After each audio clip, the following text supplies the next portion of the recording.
দাজ্জালকে কিভাবে হত্যা করবে নবী ঈসা আলাইহিস সালাম। দাজ্জাল যখন পৃথিবীতে আগমন করবে তখন মুসলমানদের বিরুদ্ধে যুদ্ধ করবে এবং নিজেকে সৃষ্টিকর্তা বলে দাবি করবে।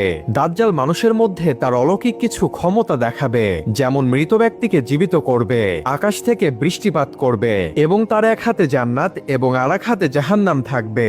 এর ফলে মানুষ বিভ্রান্ত হয়ে পড়বে এবং তাদের ঈমান হারিয়ে ফেলবে। আর যখনই এমন ভয়ঙ্কর ফিতনা তৈরি হবে তখনই নবী ঈসা আলাইহিস সালাম আকাশ থেকে দুই ফেরেশতার কাঁধে ভর করে পৃথিবীতে নেমে আসবে। ঈসা আলাইহিস সালাম এসেই মুসলমানদের সাথে যুক্ত হয়ে দাজ্জালের বিরুদ্ধে যুদ্ধ করবে।